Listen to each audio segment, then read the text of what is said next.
The Tic Tac. The Tic-Toe. Do you miss Jax? Tic Tac Toe.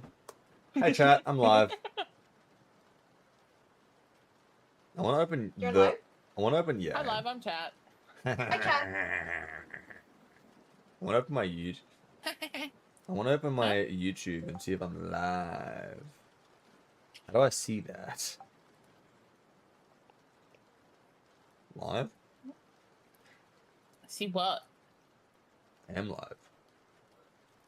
I am live. Huh? No, I was checking if I'm live on YouTube, and I am. Good evening, Rowan. You're early. Good evening. Morning, Ruby. How are you? Good evening. Okay, I'm gonna Good evening, love. I am going to leave this call now, guys. Hey, Reed. Bye, guys. Have a lovely time. Bye. Bye-bye. Bye-bye. How are we going today? So we are live for the first night ever on YouTube, by the way. We are not live on TikTok tonight. We're live on Twitch and we're live on YouTube.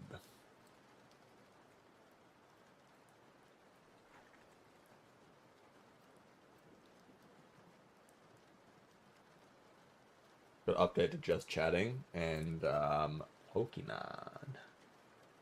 I know I did. I'm okay. I'm okay. Primary chat is Twitch, but I have it set to multi-stream. I might hear me out. I might open YouTube and see if I can send the chat to see. Wait, let me know if you guys can see it. Wait, actually, let me check.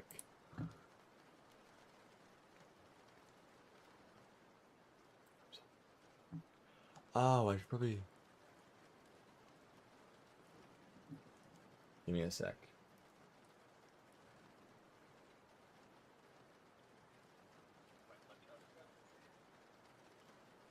I can't. Oh, wait, I can. Chat. Hello. Let's see if it works.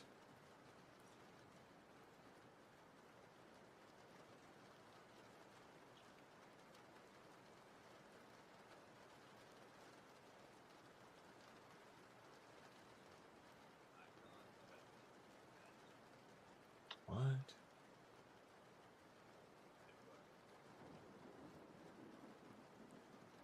It didn't come through, guys. It didn't come. Interesting. No, I didn't get anything.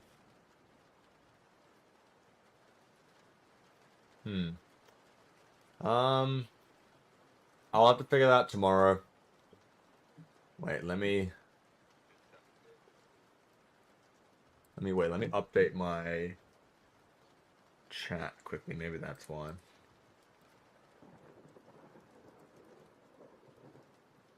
Okay. Let's go again. Testing. Hey, I am new. What the heck? Guys, we have someone in the YouTube. Nice. I'm trying to set it up, sorry. I'm trying to set it up. I have never been live before. Do you know, I'm trying to figure out how to get it to pair to my Twitch and my YouTube chat together, but I don't know why it's not working. Actually, no, you guys can see, YouTube can see,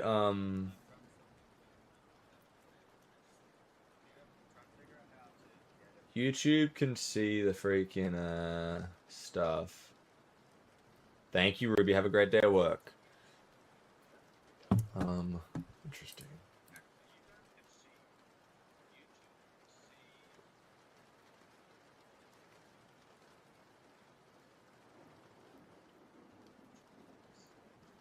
Give it a sec. It might actually be a bit late. Optimal Twitch. It's not. What? It's connected. It's connected. Okay. Let's auto find and activate. Oops.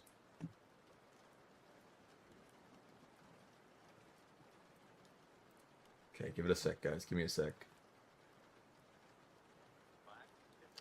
We're reading for those. I don't know if you're still on the YouTube. I don't know if you're still on YouTube, but I'm reading a chapter of Harry Potter. From now on, I'll be reading a chapter of Harry Potter every evening, every Monday, Tuesday, Wednesday, Monday, Tuesday, Thursday, and I got his sub. Let's go. Okay, I can. So it looks like I can see the YouTube chat. Let me just test. Testing.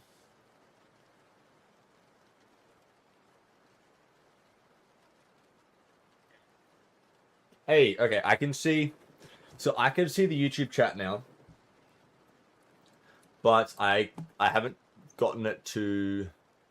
Okay. Oh, it's worked. You guys can see it now. Wait, you guys can see it now, right? Yes. I got it working.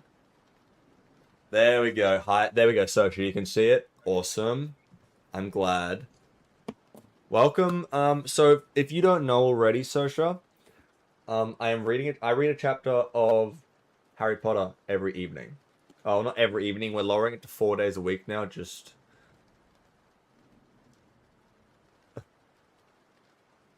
Oh, it's Sosa. This is Sosa, isn't it? Oh, it's Sosa, Rowan. It's Sosa. Hi, Evie. How are you? Thank you, Sosa, for checking. Okay, I'm starting the reading now. I'm going great. I'll talk to you after the reading stream, Evie. It's just the chapter's getting a bit long, so I'm starting at 9 p.m. I will now be starting the reading. I know. Harry Potter and the Harry Potter and the Prisoner of Azkaban, Chapter 6, Talons and Tea Leaves. When Harry, Ron, and Hermione entered the Great Hall for breakfast the next day, the first thing they saw was Draco Malfoy, who seemed to be entertaining a large group of Slytherins with a very funny story. As they passed, Malfoy did a ridiculous impression of a swooning fit, and there was a roar of laughter. "Ignore him," said Hermione, who was right behind Harry. "Just ignore him. It's not worth it." "Hey, Potter!" shrieked Pansy Parkinson, a Slytherin girl with a face like a pug. "Potter! The Dementors are coming! Potter! Woo!" Harry dropped into a seat at the Gryffindor table, next to George Weasley. "New third-year timetables," said George, passing them over. "What's up with you, Harry?"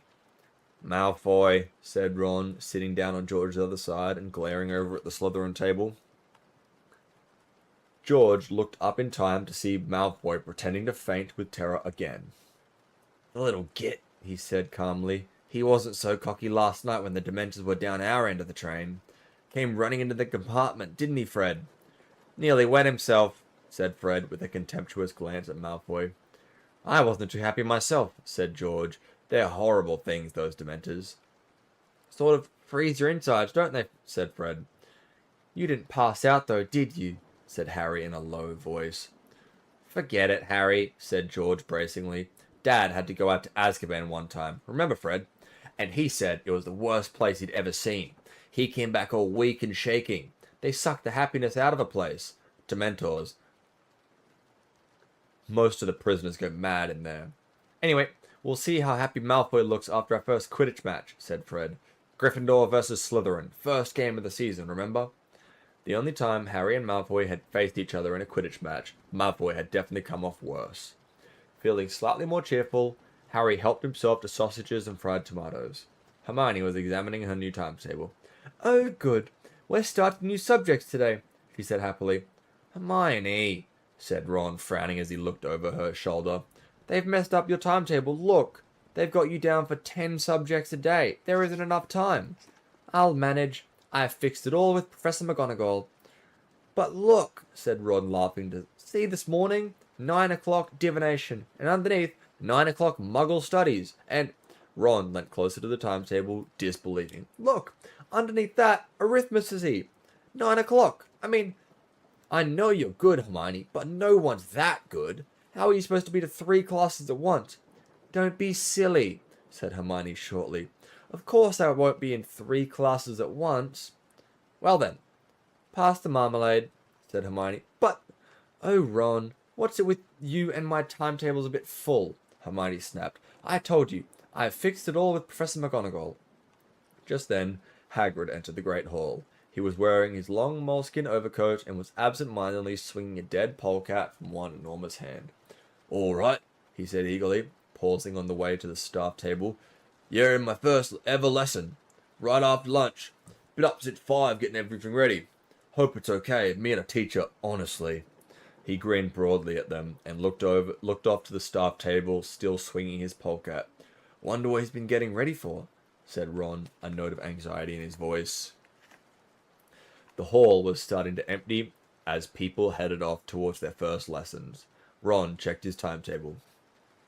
"We'd better go look. Divination's at the top of North Tower. It'll take us 10 minutes to get there." They finished their breakfast hastily and said goodbye to Fred and George and walked up through the hall. As they passed the Slytherin table, Malfoy did yet another impression of a fainting fit. The shouts of laughter followed Harry into the entrance hall. The journey through the castle to the North Tower was a long one. 2 years at Hogwarts hadn't taught them everything about the castle, and they had never been inside the North Tower before.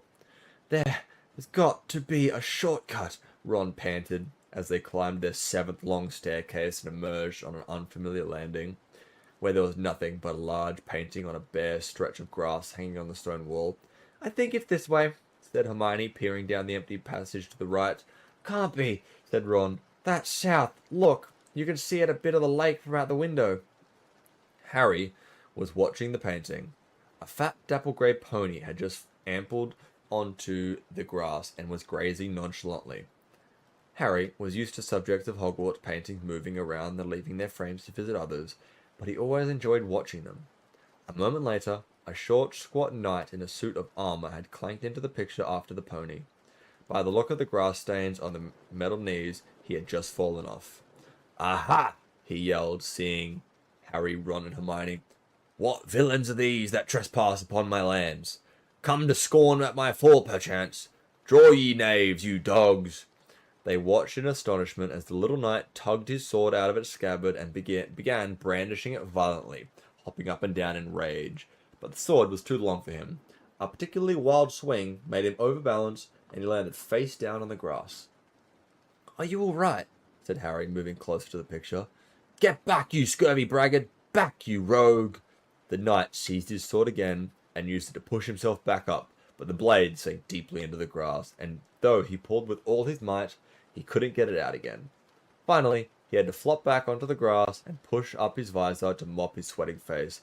"Listen," said Harry, taking advantage of the knight's exhaustion. "We're looking for the North Tower. You don't know the way, do you?" "Our quest!" The knight's rage seemed to vanish suddenly. He clanked to his feet and shouted, "Come, follow me, dear friends, and we shall find our goal, or else shall perish bravely in the charge." He gave the sword another fruitless tug, tried and failed to mount that fat pony, and cried, "On foot, then! Good sirs and gentle lady, on, on!" And he ran, clanking loudly into the left-hand side of the frame and out of sight. They hurried after him along the corridor, following the sound of his armor. Every now and then they spotted him running through a picture ahead. "Be of stout heart, the worst is yet to come," yelled the knight, and they saw him reappear in front of an alarmed group of women in crinolines, whose picture hung on the wall of a narrow spiral staircase. Puffing loudly, Harry, Ron, and Hermione climbed the spiral steps, getting dizzier and dizzier, until at last they heard the murmur of voices above them, and they knew they had reached the classroom. "Farewell!" said the knight, propping his head into his painting of some sinister-looking monks. "Farewell, my comrades in arms. If you ever need a noble heart and a steely sinew, call upon Sir Cadogan." "Yeah, we'll call upon you," muttered Ron as the knight disappeared. "If we ever need someone mental." They climbed the last few steps and emerged onto a tiny landing where most of the class was already assembled. There were no doors off this landing. Ron nudged Harry and pointed at the ceiling, where there was a circular trapdoor with a brass plaque on it. "Sybil Sriwalani, divination teacher," Harry read. "How are we supposed to get up there?" As though in answer to his question, the trapdoor suddenly opened and a silvery ladder descended right at Harry's feet. Everyone went quiet. "After you," said Ron, grinning. So Harry climbed the ladder first. He emerged into the strangest-looking classroom he had ever seen. In fact, it didn't look like a classroom at all. more like a cross between someone's attic and an old-fashioned tea shop. At least 20 small circular tables were crammed inside it, all surrounded by chins, armchairs, and fat little puffs. Everything was lit with a dim crimson light. The curtains at the windows were all closed, and the many lamps were draped with dark red scarves. It was stiflingly warm, and the fire, which was burning under the crowded mantelpiece, was giving off a heavy, sickly sort of perfume as it heated a large copper kettle. The shelves running around the circular wall were crammed with dusty-looking feathers, stubs of candles, many packs of tattered playing cards, countless silvery bowls, and a huge array of teacups. Ron appeared at Harry's shoulder as the class assembled around them, all talking in whispers. "Where is she?" said Ron. A voice suddenly came out of the shadows. A soft, misty sort of voice. "Welcome," it said. "How nice to see you in the physical world at last." Harry's immediate impression was of a large, glittering insect. Professor Trelawney moved into the firelight, and they saw that she was very thin. Her large glasses magnified her eyes to several times their size, and she was draped in a gauzy, spangled shawl.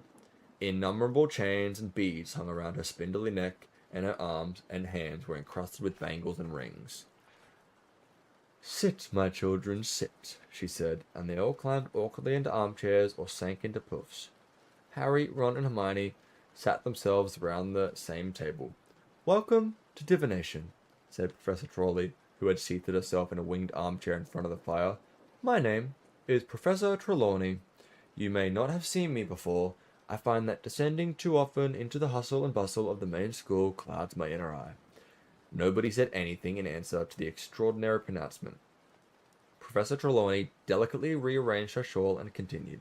"So, you have chosen to study divination, the most difficult of all magical arts.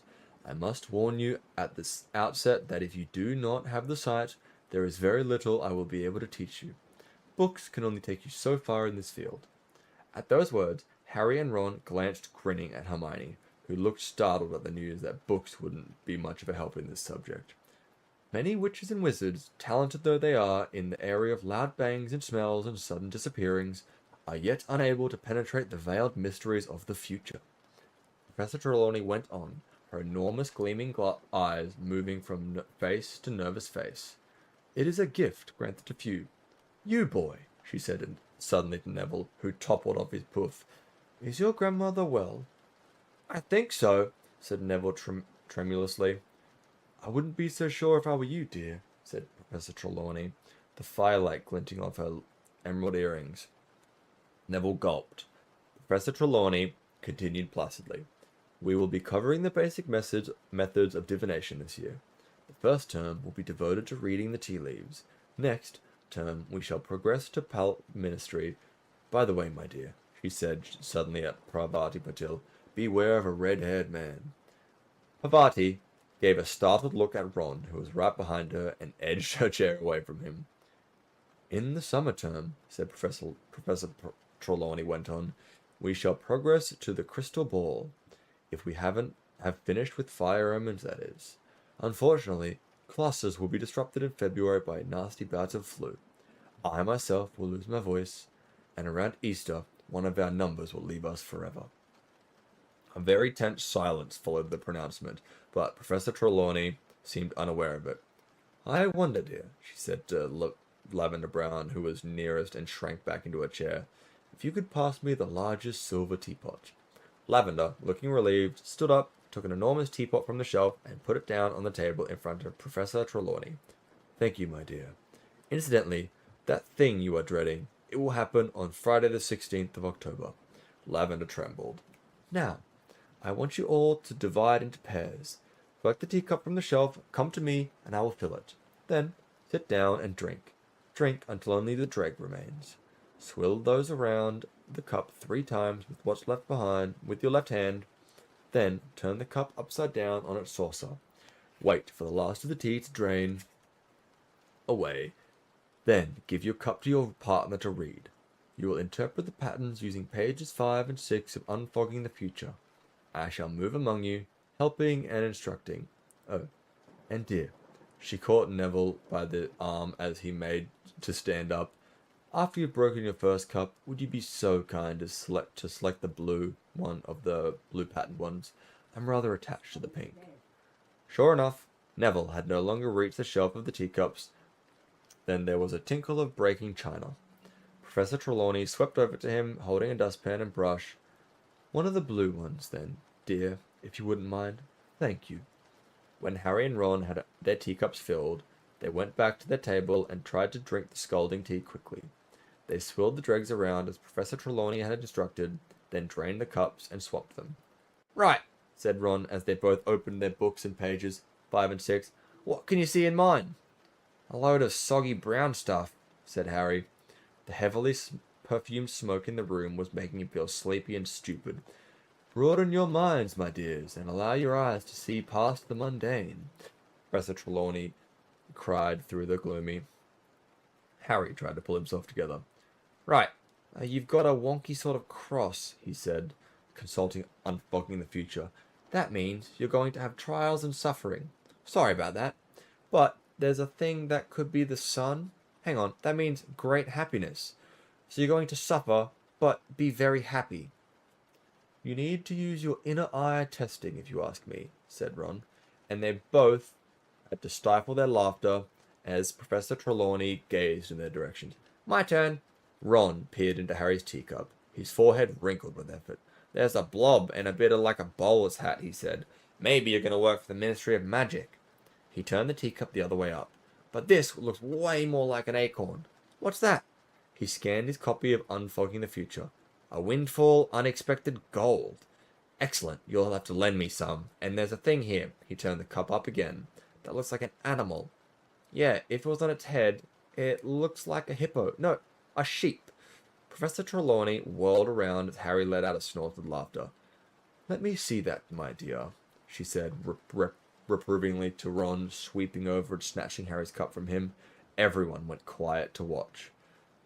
Professor Trelawney was staring into the teacup, rotating it anti-clockwise. The falcon, my dear. You have a deadly enemy. But everyone knows that, said Hermione in a loud whisper. Professor Trelawney stared at her. Well, they do, said Hermione. Everyone knows about Harry and you-know-who. Harry and Ron stared at her with a mixture of amazement and admiration. They had never seen Hermione speak to a teacher like that before. Professor Trelawney chose not to reply.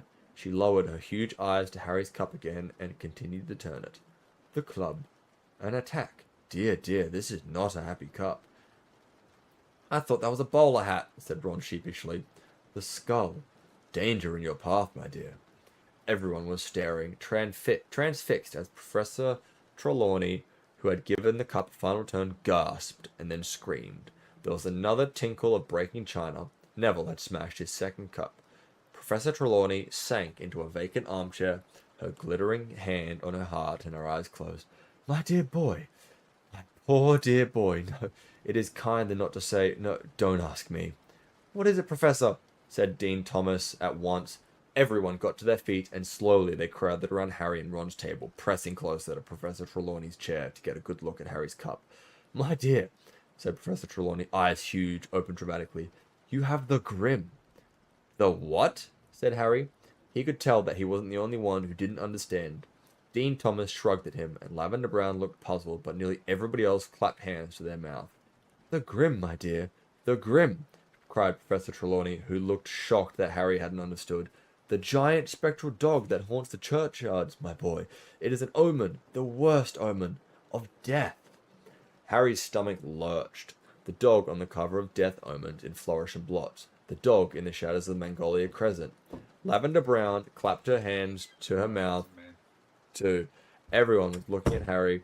Everyone except Hermione, who had got up and moved around to see the back of Trelawney's chair. I don't think that looks like a Grim, she said flatly. Professor Trelawney surveyed Hermione with mounting dislike. You'll forgive me for saying so, my dear, but I perceive very little aura around you. Very little receptivity to the resonance of the futures. Seamus Finnegan was tilting his head from side to side. It looks like a Grim if you do like this, he said, with his eyes almost shut. But it almost looks like a donkey from here, he said, leaning to the left. When you've all finished deciding whether I'm going to die or not, said Harry, taking it even himself by surprise. Now, everybody seemed to want to look at him. I think we will leave the lesson here for today, said Professor Trelawney in her mistiest voice. Yes, please pack away your things. Silently, the class took their teacups back to Professor Trelawney, packed away their books, and closed their bags. Even Ron was avoiding Harry's eyes. Until we meet again, said Professor Trelawney faintly. Fair fortune be yours. Oh, and dear, she pointed at Neville, you'll be late next time, so mind you work extra hard to catch up. Harry, Ron, and Hermione descended Professor Trelawney's ladder and the winding staircase in silence, then set off for Professor McGonagall's Transfiguration lesson. It took them so long to find her class that early as they had left divination, they were just on time. Harry chose a seat right at the back of the room, feeling as though he was sitting in a very bright spotlight. The rest of the class kept shooting furtive glances at him, as though he was about to drop dead at any moment. He hardly heard what Professor McGonagall was telling them about animagi, wizards who could transform into animals at will, and wasn't even watching when she transformed herself in front of their eyes into a tabby cat with spectacle markings around her eyes. Really, what has gotten into you all today? Said Professor McGonagall, turning back into herself with a faint pop and staring around at them. Not that it matters, but the first time my transfiguration's not gotten applause from a class. Everyone's heads turned towards Harry again, but nobody spoke.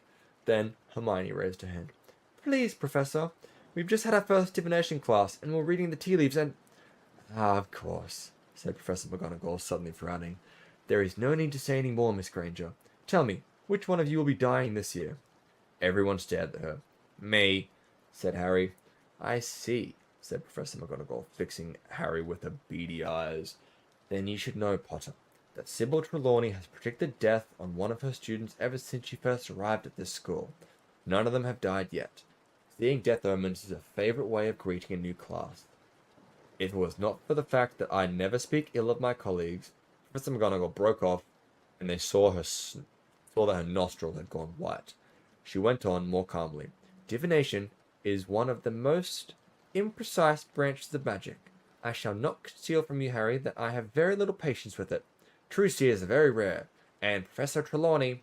She stopped again, and then said, in a very matter-of-fact tone, You look in excellent health to me, Potter, so you'll excuse me if I don't let you off homework today. I assure that if you do die, you need not hand it in. Hermione laughed. Harry felt a bit better. It was harder to feel a lump of tea leaves away from the dim red light of befuddling perfume of Professor Trelawney's classroom. Not everyone was convinced. However, Ron still looked worried, and Lavender whispered, But what about Neville's cup? When Transfiguration's class had finished, they had joined the crowd thundering towards the Great Hall for lunch. Ron, cheer up, said Hermione, pushing a dish of stew towards him. You heard what Professor McGonagall said. Ron spooned stew onto his plate and picked up a fork, but didn't start. Harry, he said in a low, serious voice, you haven't seen a great black dog anywhere, have you? Yeah, I have, said Hermione. I saw one the night I left Dursley's. Ron let his fork fall with a clatter. Probably a stray, said Hermione calmly. Ron looked at Hermione as though she had gone mad. Hermione, if Ron's seen a grim, that's bad. He said, my Uncle Bilious saw one and he died 24 hours later. Coincidence, said Hermione airily, pouring herself some pumpkin juice. You don't know what you're talking about, said Ron, starting to get angry. Grims scare the living daylights out of most wizards. There you are then, said Hermione in a superior tone. They see a grim and die of fright. The grim is not an omen, it's the cause of death. And Harry's still with us because he's not stupid enough to see one and think, well, I'd better pop my clogs then. Ron's mouthed wordlessly at Hermione, who opened a bag, took out a new arithmancy book, and popped it open with the juice jug. I think divination seems very woolly, she said, searching for a page. A lot of guesswork, if you ask me. There was nothing woolly about the grim in that cup, said Ron hotly. You don't seem so confident when you were telling Harry it was a sheep, said Hermione coolly. Professor Trelawney said you don't have the right aura. You just don't like the rubbish that's being rubbish or something for a change. He had a nerve. He had touched a nerve. Hermione slammed her arithmancy book down on the table so hard that bits of meat and carrots flew everywhere. If being good at divinations mean I have to pretend to see death omens and a lump of tea leaves, I'm not ready to study it much longer. That lesson was absolute rubbish compared to my arithmancy class. She snatched up her bag and walked away. Ron frowned at her. What's she talking about? He said to Harry.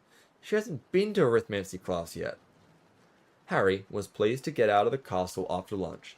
Yesterday's rain had cleared, the sky was a clear pale grey, and the grass was springy and damp underfoot as they set off for their first ever Care of Magical Creatures class. Ron and Hermione weren't speaking to each other. Harry walked beside them in silence as they went down the sloping lawns to Hagrid's hut on the edge of the Forbidden Forest. It was only when he spotted only two familiar backs ahead of them that he realized they must have been having these lessons with Slytherins. Malfoy was talking animatedly to Crabbe and Goyle, who were chortling. Harry was quite sure he knew what they were talking about. Hagrid was waiting for his class at the front of his hut. He stood in his moleskin overcoat with Fang the Boarhound at his heels, looking impatient to start. Come on, now, get a move on, he called as the class approached. Get a real treat for you today. Great lesson coming up. Everyone here? Right, follow me. For one nasty moment, Harry thought that Hagrid was going to lead them into the forest. Harry had had enough unpleasant experiences in there to last a lifetime. However, Hagrid strolled off around the edge of the trees, and 5 minutes later they found themselves outside of a kind of paddock. There was nothing in here. Everyone gather round, and come the fence, he called. That's it, make sure you can see. Now, first thing you'll want to do is open your books. How? Said the cold, drawling voice of Draco Malfoy. Eh? Said Harry. How do we open our books? Malfoy repeated. He took out a copy of the Monster Book of Monsters, which he had bound shut with a length of rope. Other people took theirs out too. Some, like Harry, had belted their books shut. Others had crammed them inside tight bags or clamped them together with ball clips. Hasn't anyone been able to open their books? Said Hagrid, looking crestfallen. The class all shook their heads. You got to stroke 'em, said Hagrid, as though this was the most obvious thing in the world. Look. He took Hermione's book and ripped off the stellotape that bound it. The book tried to bite, but Hagrid ran a giant forefinger down its spine, and the book shivered and then fell open and lay in his hand. Oh, how silly we've all been, Malfoy sneered. We should have stroked them. Why didn't we guess? I thought they were funny, Hagrid said uncertainly to Hermione. Oh, tremendously funny, Malfoy said. Really witty, giving us books that try to rip off our hands. Shut up, Malfoy, said Harry. Hagrid was looking downcast, and Harry wanted Hagrid's first lesson to be a success.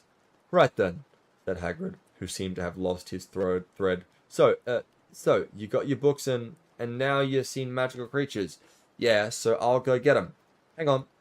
He strode away from the forest into the forest and out of sight. God, this place is going to the dogs, said Malfoy loudly. That oaf teaching classes. My father will have a fit when I tell him. Shut up, Malfoy, Harry repeated. Careful, Potter. There's the Dementor behind you. Ooh, squealed Lavender Brown, pointing towards the opposite side of the paddock. Trotting towards them were a dozen of the most bizarre creatures Harry had ever seen.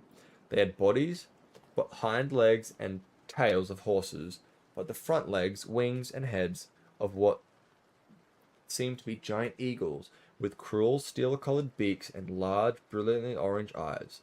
The talons of their front legs were half a foot long and deadly looking. Each of the beasts had a thick leather collar around his neck, which was attached to a long chain, and the ends of all these were held in the vast hands of Hagrid, who came jogging into the paddock behind the creatures. Get up there, he roared, shaking the chains and urging the creatures towards the fence where the class stood.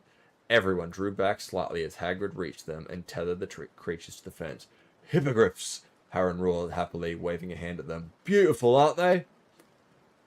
Harry could see what Hagrid meant.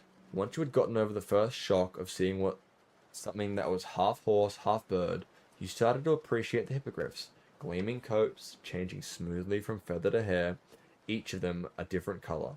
Stormy gray, bronze, a pinkish roan, gleaming chestnut, and inky black. So, said Hagrid, rubbing his hands together and beaming around them, if you want to come and come a bit nearer. No one seemed to want to.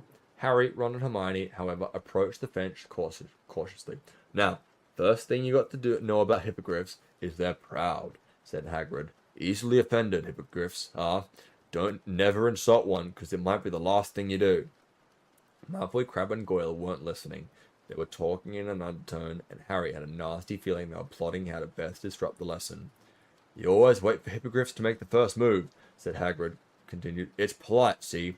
You walk towards him, and you bow, and you wait. If he bows back, you're allowed to touch him. If he doesn't bow, then get away from the sharpish, because those talons hurt.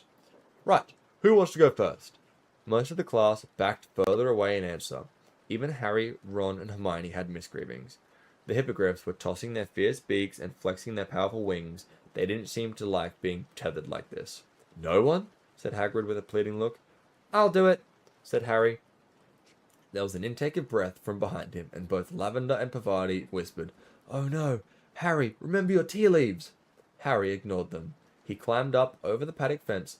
Good man, Harry, roared Hagrid. Right then, let's see how you get on with Buckbeak. He untied one of the chains, pulled the grey hippogriff away from his fellows, and slipped on the leather collar. The class on the other side of the paddock seemed to be holding its breath. Malfoy's eyes were narrowed maliciously. Easy now, Harry, said Hagrid quietly. You got your eye contact. Now try not to blink. Hippogriffs don't trust you if you blink too much. Harry's eyes immediately began to water, but he didn't shut them. Buckbeak had turned his great sharp beak and was staring at Harry with one piercing orange eye. That's it, said Hagrid. That's it, Harry. Now bow. Harry didn't feel much like exposing the back of his neck to Buckbeak, but he did as he was told. He gave a short bow and looked up. The hippogriff was still staring haughtily at him. It didn't move. Ah, said Hagrid, sounding worried. Right, back off now. Harry, easy does it. But then, to Harry's enormous surprise, the hippogriff suddenly bent down his scaly front knees and sank into what was like an unmistakable bow. Well done, Harry, said Hagrid, ecstatic. Right, you can touch him. Pat his beak. Go on. Feeling a bit better, that a better reward would have been to back away, Harry moved slowly towards the hippogriff and reached out towards him. He patted the beak several times, and the hippogriff closed his eyes lazily as though enjoying it. The class broke into applause, all except Malfoy, Crabbe, and Goyle, who were looking deeply disappointed. Right then, Harry, said Hagrid. I reckon he might let you ride him. This was more than Harry had bargained for. He was used to a broomstick, but he wasn't sure a hippogriff would be quite the same. You climb up there, just behind the wing joint, said Hagrid. And mind you doing any pull its feathers out, he won't like that. Harry put his foot up the top of Buckbeak's wing and hoisted himself onto his back. Buckbeak stood up. Harry wasn't sure where to hold on. Everything in front of him was covered in feathers. Go on then, roared Hagrid, slapping the hippogriff's hindquarters. With that warning, 12-foot wings flapped open on either side of Harry. He had just enough time to seize the hippogriffs around the neck before he was soaring upwards. It was nothing like a broomstick, and Harry knew which one he preferred. The hippogriff's wings were beating uncomfortably on either side of him, catching him under the legs and making him feel like he was about to be thrown off. The glossy feathers slipped under his fingers, and he didn't dare to get a stronger grip. Instead of the smooth action of the Nimbus 2000, he now felt rocking backwards and forwards as the hippogriff rose and fell with its wings. Buckbeak flew him around the paddock and then headed back to the ground. This was a bit Harry had been dreading. He leant back as the smooth neck lowered, and feeling he was going to slip off over the beak, then he felt a heavy thud as the four ill-assorted feet hit the ground and just managed to hold on and push himself straight.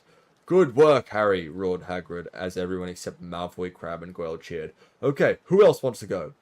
Emboldened by Harry's success, the rest of the class climbed cautiously into the paddock.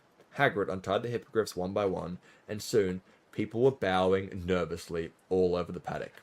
Neville ran repeatedly backwards from this, which didn't seem to want to bend its knees. Ron and Hermione practiced on the chestnut while Harry watched. Malfoy, Crabbe, and Goyle had taken over Buckbeak. He had bowed to Malfoy, who was now patting his beak, looking disdainful. "This is easy," Malfoy drawled, loud enough for Harry to hear him. "I knew it must have been if Potter could do it." "I bet you're not dangerous at all, are you?" he said to the hippogriff. "Are you, you ugly great brute?" It happened in a flash of steely talons. Malfoy let out a high-pitched scream, and next moment Hagrid was wrestling Buckbeak back into its collar as he strained to get at Malfoy, who lay curled on the grass, blood blossoming over his robes. "I'm dying!" Malfoy yelled as the class panicked. "I'm dying! Look at me! It's killed me!" "You're not dying," said Hagrid, who had gone very white. "Someone help him! Get out here! Go help him!" Hermione ran to open the gate while Hagrid lifted Malfoy easily. As they passed, Harry saw that there was a long, deep gash in Malfoy's arms. Blood splattered the grass, and Hagrid ran him up the slope towards the castle. Very shaken, the Care of Magical Creatures class followed at a walk. The Slytherins were all shouting about Hagrid. "They should always sack him anyway," said Pansy Parkinson, who was in tears. "It was Malfoy's fault," snapped Dean Thomas. Crabbe and Goyle flexed their muscles threateningly. They all climbed the stone steps into the deserted entrance hall. "I'm going to see if he's okay," said Pansy, and they all watched her run up the marble staircase. The Slytherins, still muttering about Hagrid, headed away in the direction of their dungeon common room. Harry, Ron, and Hermione proceeded up the stairs to the Gryffindor Tower. "Do you think he'll be all right?" said Hermione nervously. "Course he will. Madame Pomfrey can mend cuts in about a second," said Harry, who had had far worse injuries mended by that matron. "This was a really bad thing to happen, though, in Hagrid's first class, wasn't it?" said Ron, looking worried. "Trust Malfoy to mess things up." They were among the first to reach the Great Hall at dinner time, hoping to see Hagrid, but he wasn't there. "They wouldn't sack him, would they?" said Hermione, anxiously not touching her steak and kidney pudding. "They'd better not," said Ron, who wasn't eating either. Harry was watching the Slytherin table. A large group, including Crabbe and Goyle, were huddled around, deep in conversation. Harry was sure they were cooking up their own version of how Malfoy got injured.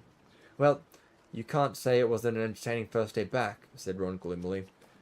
They went up to the crowded Gryffindor common room after dinner and tried to do the homework Professor McGonagall had set them, but all three of them kept breaking off and glancing out of the tower. "There's a light in Hagrid's window," said Harry suddenly. Ron looked at his watch. "If we hurried, we could go down and see him. It's still quite early." "I don't know," said Hermione slowly, and Harry saw her glance at him. "I'm allowed to walk across the grounds," he said pointedly. "Sirius Black hasn't got past the Dementors here, has he?" So they put their things on and headed out of the portrait hall, glad not to meet anyone on their way to the front doors, as they weren't entirely sure where they were supposed to be out. The grass was still wet and looked almost black in the twilight. When they reached Hagrid's hut, they knocked, and a voice growled, "Come in." Hagrid was sitting in his shirt sleeves as he scrubbed his wooden table. His boarhound Fang had his head in Hagrid's lap. One look told them that Hagrid had been drinking a lot. There was a pewter tankard almost as big as a bucket in front of him, and he seemed to be having difficulty getting them to focus. "'Spect it's a record," he said thickly when he recognized them. "Don't reckon they'd ever had a teacher who'd only lasted one day before." "They haven't sacked you yet," gasped Hermione. "Not yet," said Hagrid miserably, taking a large gulp of whatever was in the tankard. "But it's only a matter of time, innit, after Malfoy." "How is he?" said Ron as they all sat down. "It wasn't serious, was it?" "Madame Pomfrey picked him up the best she could," said Hagrid dully. "But he's still saying he's in agony, covered in bandages, moaning." "He's faking it," said Harry at once. "Madame Pomfrey can mend anything. She regrew half my bones last year. Trust Malfoy to milk it for all it's worth." "School governors have been told, of course," said Hagrid miserably. "They reckon I started too big. Should have left the hippogriffs till later. Done flubberworms or something. Just thought it'd make a good first impression. It's all my fault." "It's all Malfoy's fault, Hagrid," said Hermione earnestly. "We're witnesses," said Harry. "You said hippogriffs attack if you insult them. It's Malfoy's problem he wasn't listening. We'll tell Dumbledore what really happened. Yeah, don't worry, Hagrid. We'll back you up, said Ron. Tears leaked out of the crinkled corners of Hagrid's beetle black eyes. He grabbed both Harry and Ron and pulled them into a bone-breaking hug. I think you've had enough to drink, Hagrid, said Hermione firmly. She took the tankard from the table and went aside to empty it. Maybe she's right, said Hagrid, letting go of Harry and Ron, who both staggered away, rubbing their ribs. Hagrid heaved himself out of his chair and followed Hermione unsteadily outside. They heard a loud splosh. What's he done? Said Harry nervously as Hermione came back into the empty tankard. Stuck his head in the water barrel, said Hermione, putting the tankard away.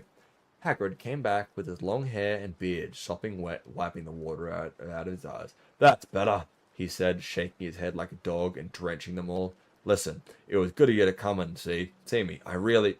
Hagrid stopped dead, staring at Harry as though he'd only just realized. What do you think you're doing, eh? He roared so suddenly that they jumped a foot in the air. You're not to go wandering around after dark, Harry. And you two letting him? Hagrid strode over to Harry, grabbed his arm, and pulled him to the door. Come on, Hagrid said angrily. I'm taking you all back to school, and don't let me catch you walking around after dark again. I'm not worth that. What do we think, guys?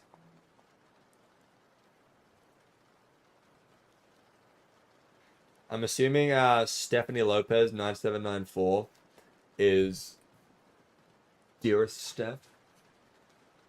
What do we think, guys?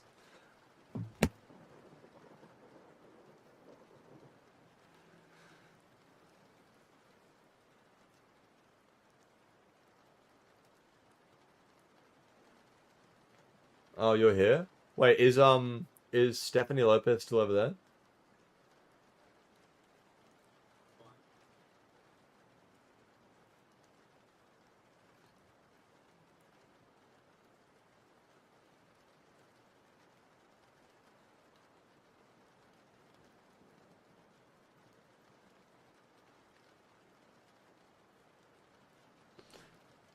What do you feel of that, guys? I like that chapter, if I'm being honest.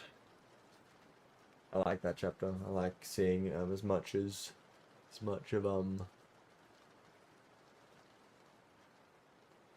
Hagrid as possible.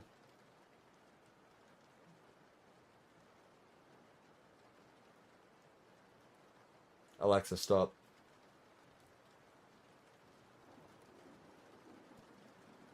Woo, Hagrid! Nice.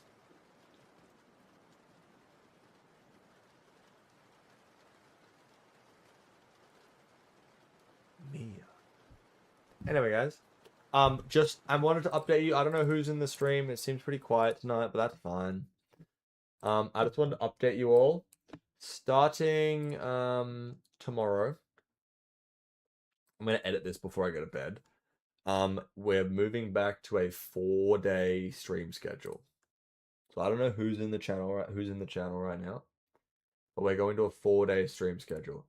So we'll be streaming Monday, Tuesday, Thursday, and Saturday. Australian Eastern Standard Time. Crop the VOD. What do you mean by crop the VOD?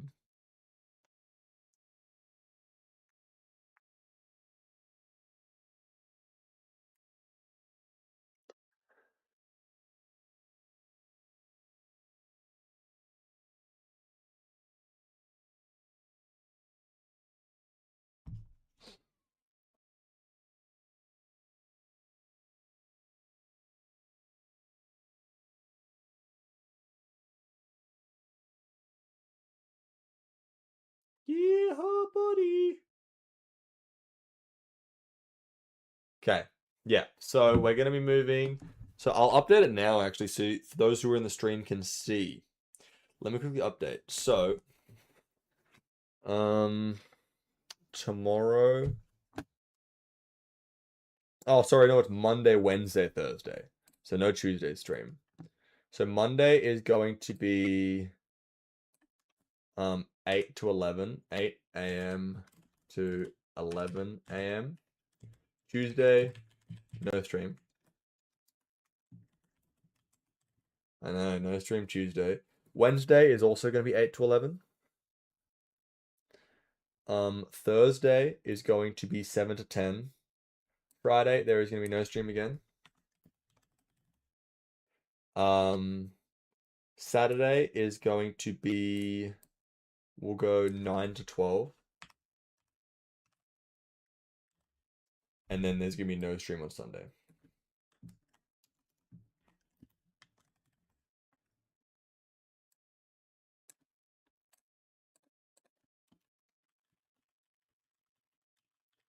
So every evening that there is a stream between 9 to 10 p.m. Australian Standard Time. Oh, I'm going to go 9 p.m. sharp. There we go. Updated stream schedule. I'm going to announce it now. What the heck just happened to this? We have 4 nouns, 4 poops, a vomit, salute, Slytherin, and we have... What the heck? What the heck, guys? 9 a.m. What did I do?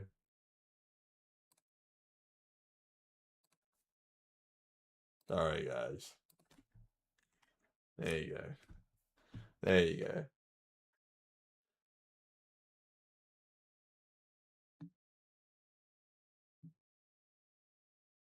Oh wait, I didn't do any of these. AM.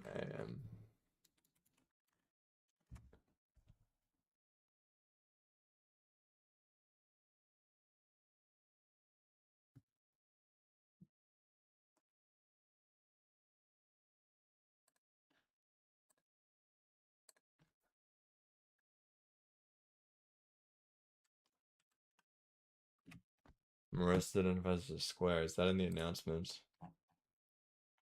2 people are squares. I'll join in the square chant. Squares.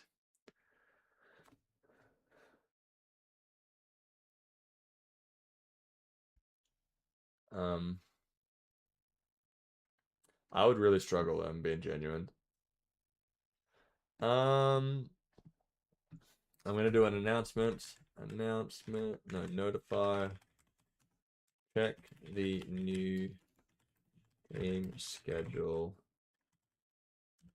There have changing days. Okay, there we go, guys. I'm not pregnant. I would tell you guys if I was pregnant. Don't worry. I would tell you.